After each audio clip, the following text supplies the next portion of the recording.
polar bears. What could be more wholesome than these fluffy, lovable, white-furred creatures looking at the aurora and sipping on their Coca-Colas? Yes, for anyone from the early 90s who might remember this extremely successful campaign ad. It's now 22 years old, and this used very rudimentary CG to make those polar bears cute and cuddly, and that was actually such an effective campaign that Coca-Cola, without expecting to, decided to make it an integral part of their campaign, and they used these polar bears many times over the years. Here's a article talking about the successful campaign and how it was marketed, and it was quite a feat of marketing to turn these bloody killers that would absolutely tear you limb from limb if given half an opportunity into the cuddly little quoke-swilling polar bears. But it was psychologically an interesting ad campaign, because certainly they did tap into the teddy bear type image that people love to sympathize with. And, well, Coca-Cola wasn't the only ones who did that type of psychological manipulation. You might remember this tragic little scene from The Inconvenient Truth of Al Gore, where he shows this and narrates about, oh, these polar bears are starting to drown because they can't swim because they're looking for sea pack ice that's melting in the Arctic. Oh, look at this. This is proof that polar bears are drowning and dying. And this was based on the work of Charles Monnet and Jeffrey S. Gleason in an article that was published in 2006, Observations of Mortality Associated with Extended Open Water Swimming by Polar Bears in the Alaskan Beaufort Sea, which was in fact the only ever recorded instance of this in the scientific literature, where they're recording the amount of bears that drowned at sea as a result of sea ice loss, which is actually, if you go and read the paper, is completely hypothetical. It's completely their assumptions. They observed 55 polar bears, 51 were alive, and of those, 10 were in open water. In addition, 4 polar bear carcasses were seen floating in open water and had presumably drowned, and presumably drowned because of man-made global warming, which is the other leap of logic in this paper, where, of course, there had been a major storm shortly before those 4 dead polar bears were found, but according to the author of this paper, Charles Monnet, the storm probably had nothing to do with the death of these bears. So again, all of this was based on this, and the funniest, there's a lot of funny parts to this, but one is that this was published in 2006, before anyone had any idea really what the swimming range of polar bears were, because no one had ever accurately tracked it before. This is noting that the polar bears swimming in open water in 2004 were swimming 8.3 plus or minus 3.0 kilometers to land, and 177.4 plus or minus 5.1 kilometers to the pack ice edge. Well, in 2008, they actually did radio collar a polar bear and found that it made a continuous swim of 687 kilometers over 9 days. A continuous swim of 687 kilometers. Yes, polar bears can swim hundreds and hundreds and hundreds of kilometers. So this is largely bogus, and people might know that Charles Monnet was actually suspended over the dead polar bears report and was investigated for those claims, but don't worry, he was cleared for any scientific misconduct regarding them. I'll throw in a transcript to the hearing where he was grilled about this paper. It's quite humorous, especially where he claims the storm had nothing to do with the deaths of these polar bears. But that was enough to ingrain the polar bear as one of the iconic symbols of global warming, the global warming ambassador to the world, so that now, for example, an ice sculpture polar bear is melting in the middle of Montreal, therefore man-made climate change. Or Science magazine a few years ago had this hand-wringing op-ed about climate change and the integrity of science. We are deeply disturbed by the recent escalation of political assaults on scientists in general and on climate scientists in particular. A report that they originally illustrated with this quote-unquote photograph, which isn't a photograph at all, but a Photoshop. They eventually had to retract this, saying the original image associated with this letter was not a photograph, but a collage. The image was selected by the editors, and it was a mistake to have used it. So again, the polar bear floating out there in the ice, stranded out on the ice, what's it going to do, is fake, and is constantly used as the image to make us believe in this global warming scare. And then there's just garbage nonsense like this with these polar bears, these bloody polar bears falling from the sky in this commercial. And it's even more bizarre. I won't go through all the bloody details of this ridiculous nonsense, but it's even more bizarre when you find out they're not even talking necessarily about polar bears dying because of man-made global warming, but because an average flight produces over 400 kilograms of greenhouse gases for every passenger, which is the weight of an adult polar bear. So I guess this is meant to represent a flight, a flight to Europe, but it just all becomes all tossed up into this salad of confusion and nonsense about the polar bears and, oh, what are they going to do? Well, what does the actual science say about polar bear populations and how they're doing? Well, the IUCN Red List of Threatened Species for 2015 was just released on Ursus maritimus, aka the polar bear. So what does it actually have to say about the polar bear population? Well, if you read through this pretty detailed report, the ultimate takeaway: current population trend, unknown. But we do have some additional data. Extreme fluctuations in the population? No. Number of subpopulations? 19. Extreme fluctuations in subpopulations? Nope. Population severely fragmented? Nope. Continuing decline in subpopulations? Nope. All individuals in one subpopulation? Nope.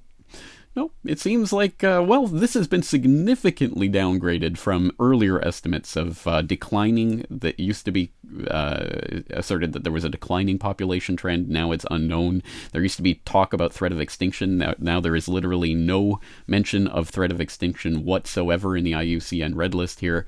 So people might wonder how it is that the population it could be, for example, the current population trend could be unknown. Well, that's because they are starting to admit that their population estimates are ridiculously out of sync with reality. And you can find out more about how the scientists actually quote-unquote count bears, which they don't actually do. It's not like they're out there taking head counts of bears. It's that they're putting them into population models. And to give you an idea of how that works, for example, this article by Jim Steele of the Sierra Nevada Field Campus of San Francisco State University talks about mark and recapture studies in which the estimate of population abundance is skewed by the estimate of survival. For example, acknowledging the great uncertainty in his calculations of survival, in his earlier studies, polar bear expert Stephen Amstrup reported 3 different population estimates for bears along the South Beaufort Sea. If he assumed the adult bears had an 82% chance of surviving into the next year, the models calculated there were 1,301 bears. If survivorship was 88%, the abundance climbed to 1,776 bears. If he estimated survivorship at a more robust 94%, then polar bear abundance climbed to 2,490. Thus, depending on estimated survival rates, a mark and recapture study may conclude that the population has doubled or that it has suddenly crashed. This is the type of population studies that are being done right now to come up with the estimates of polar bear populations. And in this essay has some interesting questions here on the side. For example, it notes that the Inuit claim that it is the time of the most polar bears, but why listen to them when we can listen to these population studies with complete guesswork about survival rates? So if the Inuits do not publish in a journal, are their estimates of polar bear populations less reliable than a published mark and recapture study? If radio-collared bears are critical to analyzing survival rates and population trends, why didn't the USGS publish the survival rates of collared bears? And why would the same polar bear expert publish models that predict rapid increases or decreases in population size would not mirror reality, and then contradict himself and claim the bears were suddenly facing extinction? So some of the things to take away from this. But yes, again, it's important to understand that the polar bear population is, well, very uncertain. For example, if you go back to this IUCN Red List, they do admit that the total number of polar bears here, about 26,000 is their estimate, does not include the Arctic Basin subpopulation, for which no information on abundance is available. And this is an idea of the extent of the territory that they're talking about here, and also the approximate, maybe, who knows, numbers of polar bears here. Somewhere maybe 5,000, maybe 10,000 polar bears. Who really knows how many are in here? But again, they don't even include these in their estimate. So we really have absolutely no idea about those populations. But from what we do know about estimated population sizes, we know that the 1960 figure, which was a complete ballpark figure, was somewhere between 5,000 and 15,000 polar bears. But by the 80s, it had jumped over 20,000, and it seems to be stabilized somewhere in this range, it's about the 25,000 range. Again, these are very, very rough estimates, plus or minus 5,000, 6,000 bears. So a huge error range here. But anyway, somewhere in this range, and it seems to be stabilized. And that's the point with this IUCN Red List. Again, current population trend unknown, but there's no threat of extinction even noted here. So how did the truthy truth tellers and the truthy mainstream truthing media truth about this? Polar bears facing extinction as numbers to fall by a third over next 40 years. Oh, facepalm. Yes, so this is the way that this issue is dealt with every single time it comes up with. So ultimately, this goes back to the IUCN Red List puts this as vulnerable, which is the least endangered category of the endangered species. You have vulnerable, endangered, critically endangered, extinct in the wild. Below that is near threatened and least concerned, which are not actually seen as threats at all. So vulnerable is the sort of least threatened category. And how does one actually get into that category? Well, if you go to the IUCN Red List categories and criteria, you'll find that in order to qualify for vulnerable, there are a few criteria that have to be met. For example, reduction in population size based on any of the following: an observed, estimated, inferred, or suspected population size reduction over the last 10 years. No, that doesn't apply to this. Observed, estimated, inferred, or suspected population size reduction over the last 10 years of 3 generations. No, again, as we know from these estimates, it looks pretty stable for the last few generations. So that's not it. A population size reduction of about or greater than or equal to 30% projected or suspected to be met within the next 10 years or 3 generations, whichever is the longer. Bingo, we have a population size reduction estimate for the next 3 generations of 30%. And the next 3 generations, interestingly enough, they changed the length of a polar bear generation in this IUCN Red List. It used to be 15. They now say it's about 11.5, which means 3 generations is going to be 35 years. Bingo bango, 2050.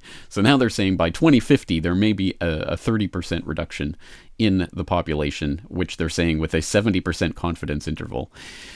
So that's how it got listed as vulnerable, but that population projection is not only unwarranted, it's actually exactly the opposite of what would be warranted from the science. So let's go to some of the actual science, which is not being used to come up with this projected population reduction.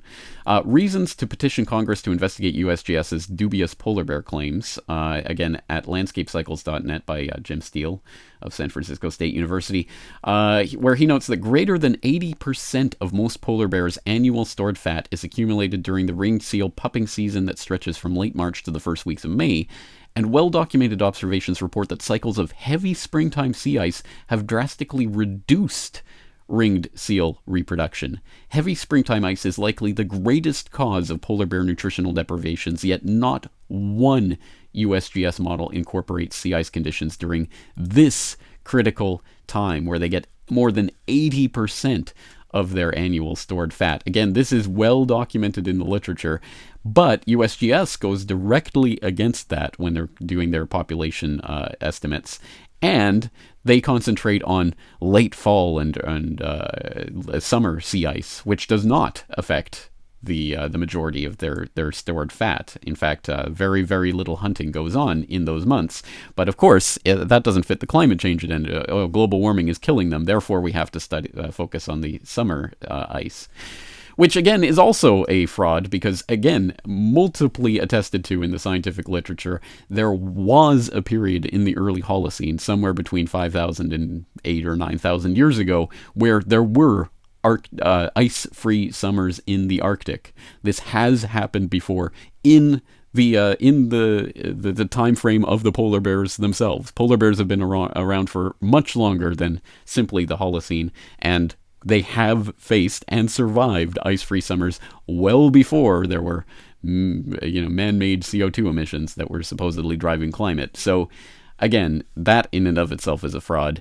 It's fraud upon fraud upon fraud upon fraud. And just for more, I will throw in this link from Dr. Susan J. Crockford at polarbearscience.com, who writes about the polar bear hyperbole and has this 20 good reasons not to worry about polar bears. She's a zoologist who's studied polar bears extensively and writes about Arctic marine mammals. And she goes through and debunks all of the various nonsense and propaganda that gets thrown out about, oh, the polar bears, they're all dying. Ah. The long story short on all of this is that they're a cute, cuddly little image that is used to sell a bunch of garbage nonsense about man-made climate change. But what else is new there? I mean, it's very, very, very easy to sell a BS sandwich and very, very difficult to sit down and explain to people what is wrong about that BS sandwich. But you would think that the fact that the polar bears are not even talked about as being in danger of extinction at this point would be a good thing for people who actually cared about polar bears. If you really care about the polar bears, you should be glad that, in fact, things are not as bad as they were, and in fact are likely very, very much better. And in fact, all of the models used to predict declining populations are going exactly counter to the published science on what is healthy for polar bear populations. But of course, this is not about actually caring about polar bears. It's about scoring points in some sort of battle to try to convince people of man-made global warming and to try to give them nightmares about polar bears falling from the sky and cute little Coca-Cola polar bears. And just as a bonus, again, this is we probably should do an entire other video on this, but this type of fear-mongering is used over and over and over and over again by, for example, Prince Bernhard of the Netherlands, that eugenicist Bilderberg founder, WWF, walruses crowd shore as Arctic sea ice nears minimum, where they propound this ridiculous lie about this mass haul out that they found 35,000 walruses ashore near Point Ley, and they try to blame this on sea ice minimum. Well, again, if you go to Jim Steele's landscapecycles.net, hijacking successful walrus conservation, you'll find that, yes, in fact, there was this has been well documented, going back at least to the 1920s, and before that, presumably, there's been accounts of these types of mass haul-outs, and in fact, in the past, they have always been associated with large amounts of sea ice, and in fact, also a sign of population health that there are these mass haul-outs. But now the WWF is trying to say that this is some sort of, the sea ice is melting and now the poor seals are the walruses are in danger. Again, just total nonsense. A complete 180 degrees of reality. I'll throw in these links so you can go and read about how this mass psyop takes place through the Bilderberg eugenicist Nazi WWF organization to try, once again, to convince you that, animals are dying and it's all your fault. Again, if you actually care about animals, I've just delivered a lot of good news to you, but if you don't care about animals and just want to score points for your climate change agenda and the ultimate shutting down of human civilization, well, then I guess congratulations, because you're winning in the hearts and minds of many millions of people who are waiting breathlessly to see if the dear fearless leaders in Paris can come up with an agreement that will stop the polar bears from dying. A lot of nonsense. I'm here to debunk it. All of the links, of course, in the show notes at corbettreport.com. I'm James Corbett. Talk to you again real soon.